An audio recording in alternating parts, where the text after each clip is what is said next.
Easy Mega Studio. Make Eritrea great again.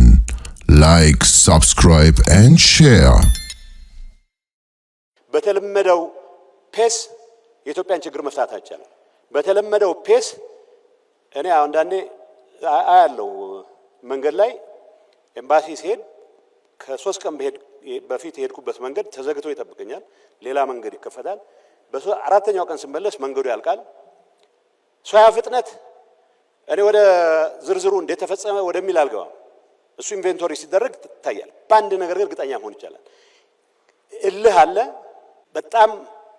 የምራችን ቸኩለን ፈጥነን መስራት ካልቻልን ይሄ ነገር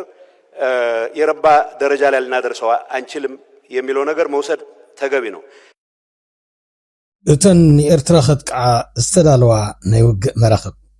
ናይ ጌታቸው ረዳ ነፍሰ ቅትለት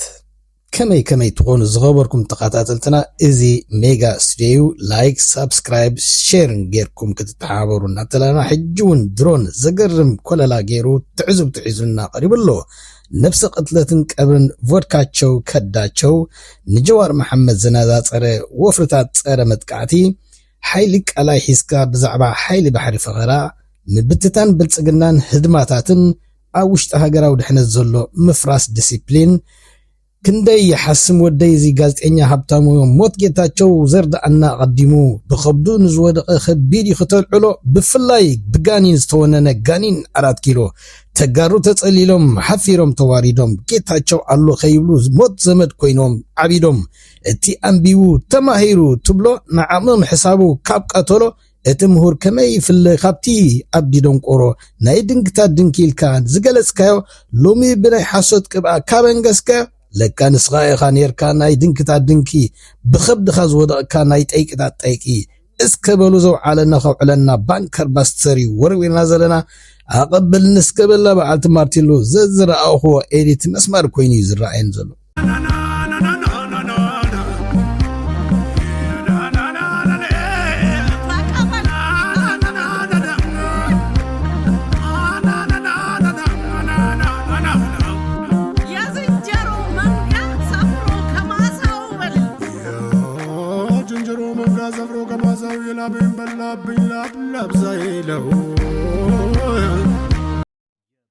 መቸም አብይ አሕመድ ከሳዕ ክንደይ ኣመና ሪዒድኹም ዘሎ ቀንዲ ኣድህብኡ ናብ ጀዋርን ለማ መገርሳን እዩ ፀሚዱ ዘሎ ብተደጋጋሚ ዝፈሸሎ ነገር እንተልዩ ንለማ መገርሳ ካብ ጥልያን ተኣሲሩ ንኢትዮጵያ ንኽርከብ አብይ ብተደጋጋሚ ንጆርጂያ ሜሎኒ ሓቲትዋ ከብቅዕ ዘይከውን ነገር ኢላ ኣቕቢፃቶ ከምዘላ ብዙሕ ግዜ ተደጋጊሙ ተነገር እዩ። አብይ አሕመድ ከም ሓንቲ ዲጂታል ቅንፍዝ ዝጥቀመላ መርዛም ዕንቅርቤት እውን ኣላ። ንሳ ድማ እታ ኣንበጣ ሸቓቕ ትመስል ቤተልሔም ዝብልዋ እያ። ንኸብዳ ሓደር ጋዜጠኛ እዛ ሰብ እዚኣ ዝፀሓፈቶ መፅሓፍ ማለት ካብ መፅሓፍ ክትብሎ ኸማን ዓውደ ሕሜት ክትብሎ ዝቐልል ብትእዛዝ አብይ ነቶም ናይ ኢትዮጵያ ኤሊታት ዘስግእዎን ዘፍርሕዎን ከም በዓል ጀዋር መሐመድ ልደቱ ኣያለው ኢንጂነር ይልቃል ጌትነት እንዳርጋቸው ጽጌን ካልኦትን ዝኣመሳሰሉ ኤሊታት ነቲ ናይ ሞያ ጋዜጠኛ ዝኸፈተላ በሪ ወይ ዕድል ተጠቒማ ንኣተሓስባ ዞም ኤሊታት ዘይኮነ ንውልቃዊ ብሕታዊ ህይወቶም ባህርያቶም ናይ ሓዳር ኩነታቶምን ፍቕራዊ ህይወቶምን ስነ ምግባር ሞያዊ ዲስፕሊንን ብዝጎደሎ ቆልማፅ ትሕትና ተጠቒማ ከተዋርዶምን ኣብ ህዝቢ ከተንዕቆምን ከተናሸዎምን እያ ተራእያ። እዛ ኣቴንሽን ሲከር ዝኾነት ጓል ዕለትን ወርሕን ኩነታትን መመሪፃ ንኣብነት ጀዋር መሐመድ መፅሓፉ ኣብዚ ዝርግሓሉ ዝነበረ ግዜ ኮነ ኢላ ክተጥቅዖ ኣብታ ናይ ሲሳይ ኣጎናይ ተቐልቂላ ነይራ። ኣብቲ ዋንቲ ህዝቢ ኦሮሞ ብሓፈሻ ህዝቢ ኢትዮጵያ ድማ ብፍላይ ጀዋር እንታይ ጽሒፉ ምስጢራት ንኽፈልጡ ብርቱዕ ናይ ዕዳጋ ቅድድም ኣብ ዝገብሩሉ ዝነበሩ ግዜ ንዘዝፈረዩ ብምጥቃዕ ትፈረይ ግዲ መሲልዋ ንዕቆማ ግዲ ኮይኖም ድማ ንሳቶም ዋላ ሓደ መልሲ ዝህባ ኣይረኸበትን። እቲ ነውራ ምዃና ድማ ነቲ ጓል ኣንስተይቲ ኢሎም ንዕድሚኣ ኣኽቢሮም ኣሚኖምን ዘዕለልዋ ንረብሓኣን ዕዳጋኣን ክትብል ናብ ዕዳጋ ክተቕርቦም እያ ፈቲና። እዚ ንጭውነታን ነቲ ኢስነ ምግባራዊ ዝኾነ ባህርያታን ዝገልጽ እዩ። ሕጂ ድማ ብተመሳሳሊ ጀዋር ነዛ ናይ ኔፓል ናይ ጄንዚ ስርሒት ኣብ ኣዲስ ኣበባ ክትስራሕ ብፃዕቂ ጎስጓስ ኣብ ዘካይደሉ ዘሎ ብኣብይ ተላእኻ ንህዳግም ተቐልቂላ ምስ ተዓዘብቲ ኣብ ቡቺ نزاناي 4 كيلو تنخاسيت أنبطاشا نجوار كتقعلو فنيوالو እዚ ድማ ካብቲ ክትፍንዎ ዝሰማዕናያ ድማ እዛ ሰብ እዚኣ ኣብ መልስታታ ንባዕሉ ዝጋጮ መልስታት ክትብያ ትርአ ዘላ ቅድሚ ሕጂ ኣብ መጽሓፋ ጀዋር ኣብ መንእስያት ቄሮ ሓንቲ ጽልዋ የብሉን ቄሮ ብኦህዴድ እምበር ብጀዋር ዝተወደበ ኣይነበረን ህዝቢ ኦሮሞን ጀዋር ከሳዕ ከምቲ ዝተውሪሉ ንስኻትኩም ኣይኮነን ኢላ ንልደቱ ኣያለው ከመይ ቢሉ ቄሮ ኢሉ ልደታ ያለው ከመይ ቢሉ ቄሮ ጀዋር ተኣሲሱ እንኮሎ ደቂሱ ይሓድር ኢሉ ሓዲትኒ ኢላ እንተኾነ ጀዋር ዝኾነ ጽላ ኦሮሞ የብሉን ክትብል ያ መሊሳ ሕጁን ነዚኣ ደጊማታ ጀዋር ኣብ ኦሮሞ ተቐባልነት ስለዘይብሉ ምስ በዓል ልደቱ ጎዱ እንዳርጋቸውን ካልኦቱን ኮይኑ ስምዑና ሙኑና እናበለ ክማሻኸንን ብረብሓ ኦሮሞ ካላግፅን ይርአሎ ኢላ ከተናሽዋ ተሰሚዓ ነዚ ብዝጋራጨ ድማ በዓላ ጀዋር ዝኾነ ጽልዋ ኣብ ህዝቡ ይኹን መንእሰያት ኦሮሞ ወይ ኣብ ቄሮ ጽልዋ የብሉን ትብል እንድሕር ኢላ ሕጂ እዚ ጀዋር ዝገብሮ ዘሎሲ እቶም ኣብ ፊንፊኔ ኣብ ሩሲ ወለጋ ሹዋ ጅማ ዘለው ደገፍቱሲ እንታይ ክብልዮም ኢላ ድማ ብስግንጢር ተሓትት ንነብሳ እንታይ ክብሉ ደኣ እንድሕር ጽልዋ ዘይብሉ ደኣ መን እዮም ቶም እዚኦም ደገፍቱ ትብልዮ ዘለኹ ደኣ ካበይ ዝመፅኦም بعد خدو يبولون صلوا يبولون من أسياد دقفتي يبولون قدو دخت بليت أي صناعة خنيلو زحاتا أي رخبتن نبع على تحت رأيمو انت دقا حانتي صلوا زي بلغوين دقا ماني بجوار زغطع نسا نبع على خير نحادة صلوا زي بلون بسب إنان بوليتيكان إنان قولة زخدة دخون بوليتيكينيا إلا كاب قلس أوتو دقا انت كتقبر دقا نزمو تخت كت تلاقيقا انت يلكا أبي كاوشتاوي ناي هزبي معبل بتعمي فريحيكم زولون هزب أورومو أنصار بعل جوارن لما مقرسان بروبوغاندا كايديو تسأميلو زركب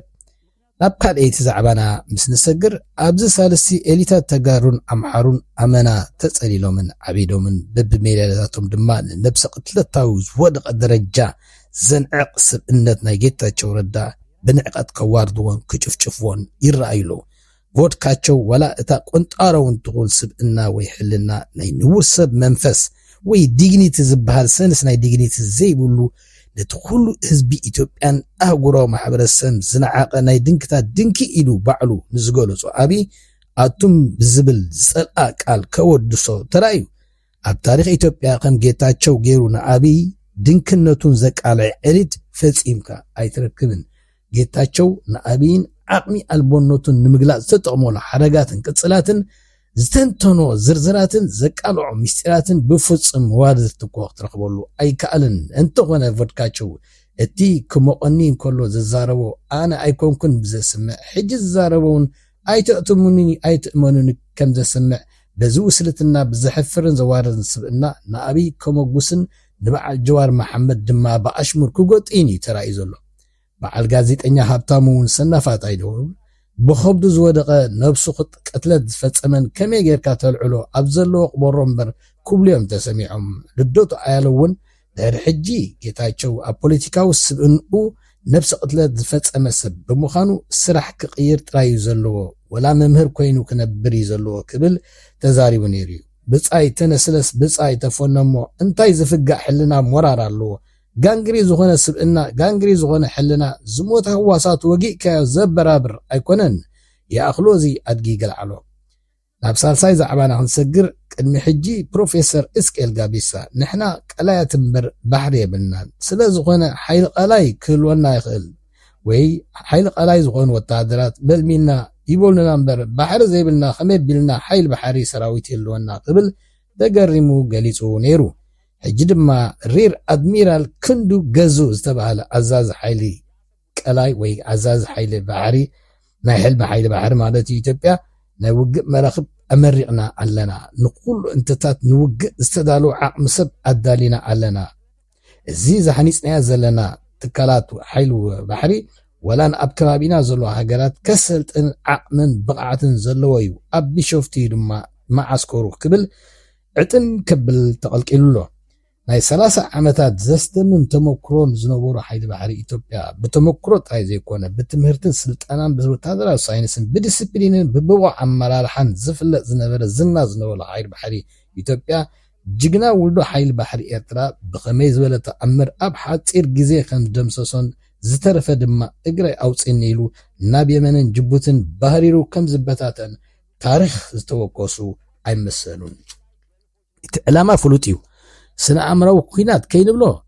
ንጉስ ዓዲ ሃሎ ከም ዝበሎ እዚ ንባዕሉ ስነ ኣምራዊ ፍወሳ ክገብር ኣይኮነን ካብቲ ኸቢቦ ዘሎ ፍርሕን ራዕድን ዘህድሞ ስነ ኣምራዊ ማሳጅ ዝገብር ዘሎ ኢልዎ ብዝኾነ ሓይሊ ቀላይ ይበልዎ ሓይሊ ባሕሪ ንኣፍ ደገ ባሕሪ ኤርትራ ዝነቐለ ብኣፍ ደገ ሞት ብኣፍ ደገ ሲኦል ጥራይ ክሓልፍ ከም ዘለዎ ድጊምና ክነዘኻኽሮ ንደሊ ናብታ ናይ መወዳእታ ዛዕባና ክንመልሰኩም መንግስቲ ወይ ስርዓት ማለት ትካላዊ ውዳበ ጥምረት ህዝብን ሰራዊትን ዕላማ ወንን ሞራልን ዲሲፕሊንን ዘለዎ እዩ ስርዓት ኣብይ ዝኾነ መንግስቲ ከብሎ ዝኽእል ቁመና የብሉን ብፍላይ ኣብቲ ናይ ሃገራዊ ድሕነት እምነት ምስጢር ምዕቃብ ዝበሃል ዲሲፕሊን ሓድነትን ሓድሕን ምትእማን ዘይብሉ ብትኽታኽ ትካል እዩ ዘለዎ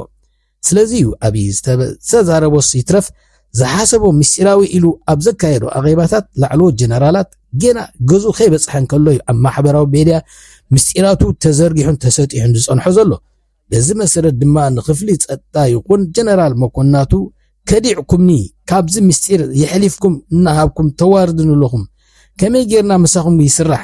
መኒ ምስጢር ዝሕልፍ ዘሎ ይፈልጠኩም እኮ ኣነ ኢሉ የፍርሖምን ዓቕሊ ፅበት ብዝመልኦ የጠንቅቖምን እዚኣውን ብቐጥታ ከይሓደረት ኣብ ማሕበራዊ ሚድያ ተፀጢሓ ስለ ትፀንሖ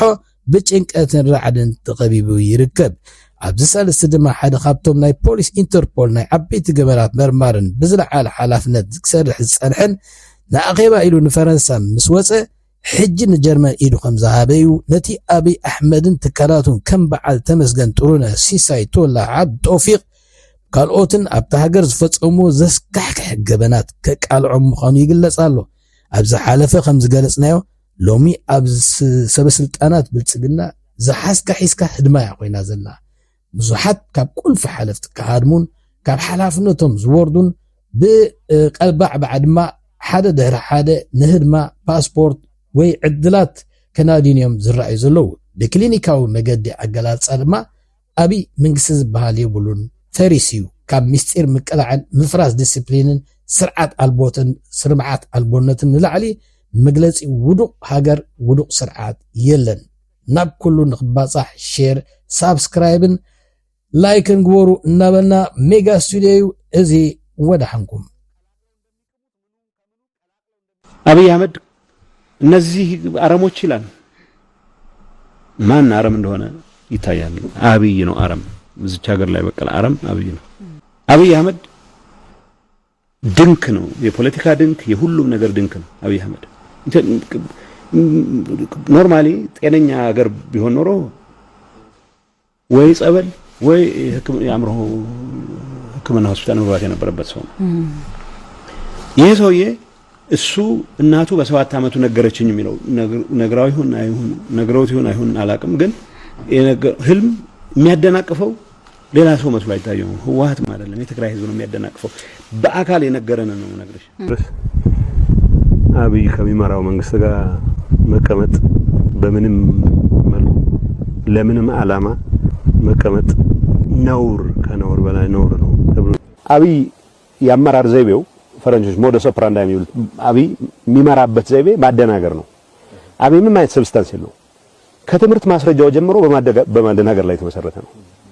ስለዚህ ጊዜ ወስደህ ሰከን ብለህ የት ነው የተማርከው ብለህ ብትጠይቀው የሚመልስልህ ነገር የለው ለምሳሌ ትምርት ቤቶች ተዘጉ ለአብይ ደንተው አይደለም ትምርት ቤቶች ወደ ጦር ካምፕነት ተቀይሮ ለአብይ ደንተው አይደለም ዝም ብለህ ከ7ኛ ክፍል ድንገት ፒኤችዲ እንደደረስክ መደስኮር የሚያስችል ድፍረት ካለ ትምርት ቤቶች ቢዘጉም ችግር አይደለም አብይን ኤርዶዋን ያድ ነው ሳዳም ሁሴን ያድ ነው ቭላድሚር ፑቲን ያድ ማንም ያድ ነው ጆ ባይደን ነው ዱፋዊን ካዳም ሰላም ተቀበል ብሎ ተገፋው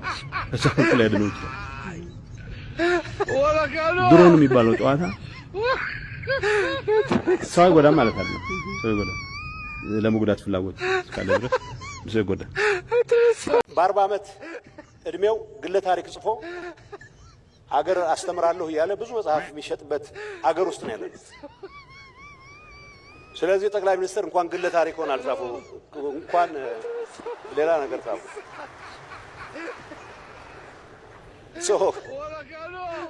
አንዳንዴ በ20 ዓመት ልምዳቸውን የሚያጋሩ ሰዎች አሉ። ልምዳ የለውም ማለት አይደለም። የ20 ዓመት ሰው